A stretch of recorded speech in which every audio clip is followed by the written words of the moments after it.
salaamaaleykum. maaleykum salaam. waaw ça va bien. honorable docteur député Sylla. sa xarit Sidi Fall. waaw mu ngi la doon félicité mu ne bokk nga ci rare député yu ñeme ñoon génne dem ci terrain bi mais Sanu Dione yow tu as vécu en direct li xew Dakar li ñuy def Ousmane Sonko yow lan nga ñu mën a expliquer concrètement ci li xewoon ci situation bi. waaw merci docteur Sylla moom maa ngi lay nuyu nga may ma rek ma remercier encourager Seybani parce que muy koo xam ne wax dëgg yàlla depuis le Sénégal ñu ngi koy suivre baax a baax ci ay contributions même man mi je ne le cache pas je le sollicite souvent. Je suis à l'Assemblée nationale mais souvent sur beaucoup de dossiers pour te dire vrai je le sollicite par rapport à ses avis par rapport à sa contribution. Donc, au Sénégal, toujours, ces contributions sont très attendues. Des fois, de faire éclairer sur le bari. Donc, me profite direct au nom vraiment de tous les collègues, de tous les amis de Yewwi Askan Wi, du groupe parlementaire. Remercier ko. Sidi Fall, c'est un ami, Sidi Fall, c'est vrai, Cheikh, man, yalla mo may. Du début à la fin, j'ai suivi ce dossier-là. Dem nati, wax nati, xex nati, le procès, je l'ai suivi. Tu as vu, de bout en bout. Li nekkoon ci mbedd mi aussi, je l'ai suivi. Mais xam nga man, pour te dire vrai, j'ai peur pour mon peuple. J'ai peur pour mon pays. Quand je dis que j'ai peur pour mon peuple, moi, le peuple sénégalais risque d'être sacrifié. Su may def benn résumé rek, sama jàngat, avant may dugg dans le fond. Ce que j'ai compris avec ce régime, ce que j'ai compris avec Macky Sall, c'est que j'ai compris qu'il veut mettre le chaos dans le pays et donner le pouvoir à l'armée. Man loolu laa gëm. Parce que je ne comprends pas cet acharnement. Su ma la waxee li ñu daj. D'abord on est parti la veille.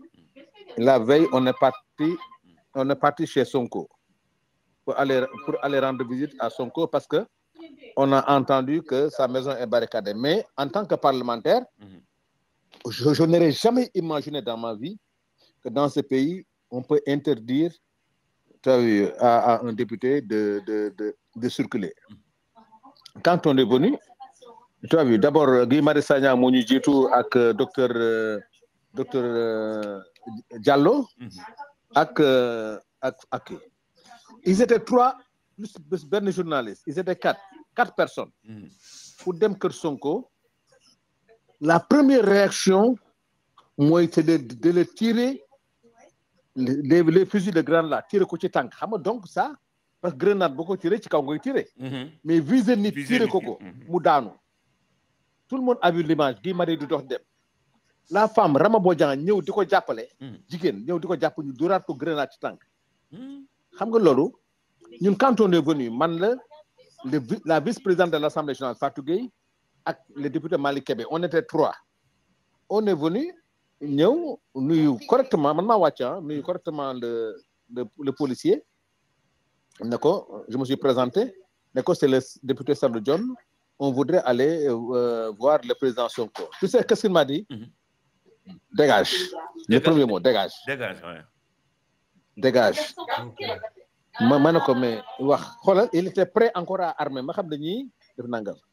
Quand on va jusqu'à ce niveau di décrédibiliser le parlement di nga xam ñu koy def beneen bi di gën a doy waar on vient ci biir tribunal bi. Tu vois des éléments du GIGN cagoulés ci biir bi ñoo ëpp sax tu vois une vingtaine 30aine d'éléments GIGN cagoulés ça c'est incompréhensible dans un état de droit. Beneen bi même ñun les parlementaires ci biir assemblée on était brutalisés par les gens il a fallu que les avocats ñoo jóg xeex ñoom à la place des avocats yi nañu ñëw toog ñoom seen place. Par respect. Le comble c'est là où je voudrais interpeller Seybani parce que ñun je vais pas arrêter cette histoire là ñu sor audience bi jeex na ñuy dem di ñibbi arrivé à la porte du tribunal on ferme les portes. Sonko était là fatigué ñu war a génn les gendarmes nous disent que ils ont reçu instruction Sonko de génn sans un certificat médical. Personne ne comprenait qu'est-ce que c'est qu'un certificat médical pour sortir de. Même les gendarmes yi fa nekk c'est la première fois dans l'histoire du palais de justice ñuy demander un certificat médical pour sortir. Pour sortir et du personne tribunal. ne savait qui devait. Du tribunal, c'est la première porte vitrée là. vite fait. Mais nous, d'abord, Barthélémy est venu dire, mais yo, qui délivre ce certificat médical? Nous, en tout cas, instruction. Mais on ne savait pas qui. Et finalement, j'avais une tension vive que, Tibir Khachobi, ils ont lâché des lacrymogènes. Yo xam ne kenn xamul ban phase lacrymogène. Nous ñëpp on était étouffés. Il a fallu que ñu fay nekk di jàppante ak ñoom. Mais finalement, c'était la violence totale. Ñu jàpp garde corps Barthélémy dañ ko dóor. On a forcé les portes génn. La porte principale bi maintenant pour sortir directement maintenant hors du tribunal, ils ont fermé la porte encore ne du gën génn. Pour quel prétexte il faut que mais bu amoon bousculade bi mu amoon ay décès encore. Mais c'est là. Encore. C'est là. Ouais. Non, si tu permets, sans couper l'honorable député, ouais. Sanou John, allez-y. Non, c'est-à-dire que vraiment, déjà, Mangley Gurum dit le féliciter qui le travail remarquable, bien en tant que député, Yankoy la fallait balégui. On le voit. Merci beaucoup, merci. Au niveau de la diaspora et on voudrait t'encourager, on t'encourage à continuer effectivement cette qualité, cette détermination. Mais tey li ma jàng ce dugub bi li tax mu am solo c'est extrêmement important. Tey on a appris des choses parce que tey les faits si là ça nous a permis de nous faire vivre ce qui s'est passé à l'intérieur du tribunal et qui est extrêmement grave. Mais li ma ci jàng sax xam nga mooy à travers le témoignage de Sanou John, il va falloir que éléments yi ñu jox ñu jël ko daf ko synthèse dugal ko ci benn genre mémorandum jox ko quand même fii au niveau de la parce que c'est extrêmement grave quand il parle de 20 ou 30 membres de GIGN dans un tribunal où on a l'impression qu'il n'y a aucun touriste, mais c'est extrêmement grave. Quand il parle d'un gendarme qui se permet de demander un certificat médical sans aucune base pour sortir du tribunal, mais on se dit on est dans quel pays? Quand même un honorable député, c'est un représentant de la nation, donc on va dire mu wàcce wax ak benn policier calmement, respectueusement. Policier bi di naan ko dégage, mais c'est tout à fait inacceptable. On ne peut pas accepter. Aujourd'hui, le témoignage de Sanou, moi, là, il que la République est à terre et que la démocratie sénégalaise ne parle même pas. Vraiment, moi, je ne savais même pas ça, mais Sanou, encore une fois, je te remercie et nous, avec la place, nous les remercier. Parce que information c'est des informations de première main yoo xam ne dinañ ci mën a sukkandiku mémorandum bi nga xam ne fii dañu koy def par rapport à ces événements ñu yokku ci wan ne même des députés de la nation qui doivent être normalement respectés ñu jox leen fi war leen a mën a préserver même ces députés sont pourchassés traqués violentés et c'est moi je suis dans tous mes états après avoir entendu ce que l'honorable député Sanou a dit. D'accord. Sanou, dafa am question bi ma lay laaj la mais je pense que da nga ubbi trop sa télé bi la xama télé la xama ci gannaaw la télé la mais ma ne attends voilà je pense que télé la quoi dafa OK voilà mais Sanou yow mu nekk à Dakar qu'est-ce qui se dit concrètement ci état de santé de Sonko? Qu'est-ce qui se dit? Parce que mun na am loo xam ni nit ñi dañ koy wax mais gisaguñu ko ci média yi lan la nit ñi di wax. Di nga Sékou comme ni ko waxee Sey Badi waxee. Di nga Sékou man yàlla moo may. J'étais le premier dans la salle. J'étais à la première place, à la place des avocats. Sonko bi muy dugg ci salle bi. wax dama nekk émission. Bi may dugg ci salle bi. maa ngi taxaw. Je l'ai vu complètement lessivé. Dafa am benn fait marquant boo xam ne man maa ko gis quand les gens doutent de la santé de Sonko, je peux te dire plus grave. Sonko, quand il est rentré dans la salle, complètement lessivé, yére bi yàqu. J'ai vu Sonko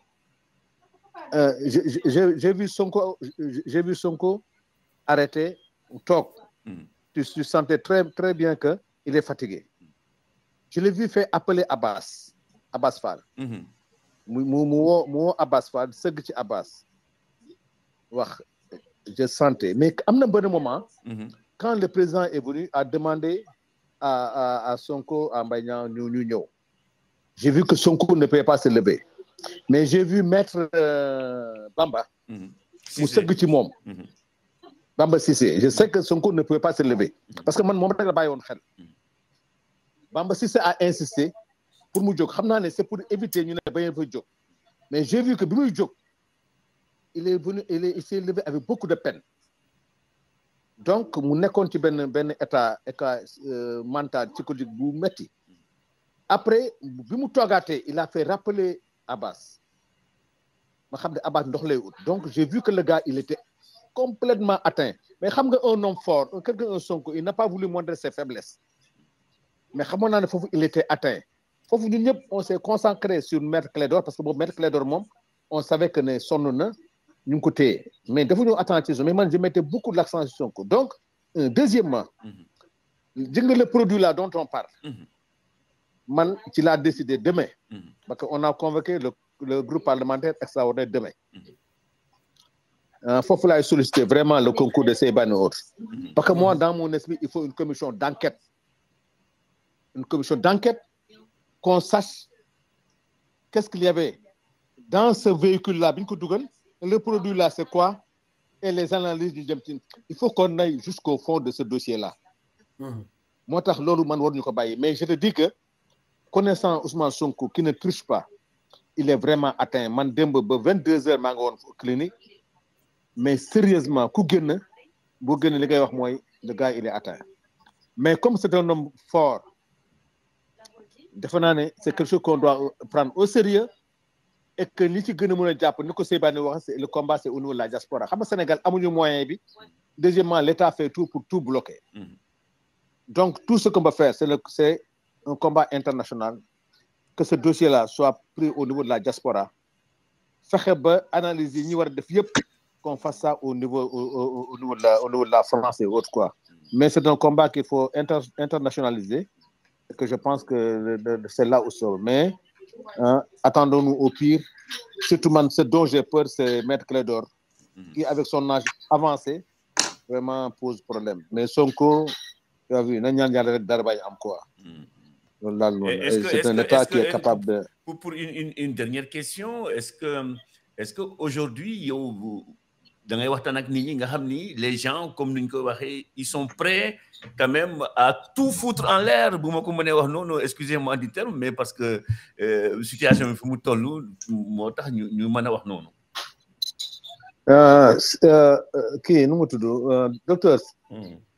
Si je te dis vrai. Oui. Contrairement à ce que les gens pensent. C'est les leaders de Yewwi qui ont calmé le jeu. Pour xam ban état de santé la Sonko nekk ak xëy na waxtaan yi nga xam ne kilifa yi ñu ngi koy waxtaan bu dee ñu ngi koy waxtaan mais je sais que les jeunes bu ñu leen bàyyi woon keroog bu ñu déggee ne Sonko mu ngi ci état bu mel nii te man lu Sonko gën a yàgg ci feebaram bi état bi le pays mu gën a grave tout ce que je souhaite que Sonko teel a jóg génn mais si ça persiste sa santé fragile la continuer le pays sera ingouvernable. Parce que tout le monde sait que li am ñoom ñoo ko def maintenant quel est ce produit qu'ils ont aspergé à Sonko qu'ils ont mis dans le véhicule loolu nag l'Assemblée nationale jouera pleinement son rôle à partir de lundi. Le reste la population que j'ai vue actuellement ils sont prêts à tout maintenant c'est Macky et les chefs religieux qui doivent parler à Macky Sall ce qui peut apaiser ce pays-là c'est que le gars il n'a qu'à laisser tout le monde sortir génne prison yi qu'il fasse une déclaration de ne pas dire qu'il n'est pas candidat de procès ces histoires de Mbaye Niang là ñu teg ko de côté ils ont oublié le problème de Adji Sarr maintenant ils s'agrippent sur un Mbaye Niang s'ils veulent brûler le pays moi ce que j'ai compris le gars il veut mettre le pays KO et peut-être que jox armée mais tu as vu vraiment c'est un pouvoir qui est vraiment aveuglé parce que les choses qui se passent boo xoolee tey Auchan yi ñu ngi ko fermé station Total yi ñu ngi ko barricadé tu ne peux pas prendre l'armée les GIGN di leen def ci ay édifices Tu ne peux pas. Le problème du Sénégal, c'est un problème de sécurité. Macky a recruté que des forces de l'ordre pour faire la répression sur les opposants, mais pas pour la sécurité du pays. Ça, c'est évident. Et puis, ce qui est grave, que des nervis accompagnés de la police avec des coupes, avec des haches, ils ont des policiers du Dornigny, mais Lolo, je pense qu'il est en train de créer l'Okhamde. Un nervi a été tué à la Médina, ainsi de suite. Ce qui va se passer, il faut éviter une guerre civile au Sénégal. Merci.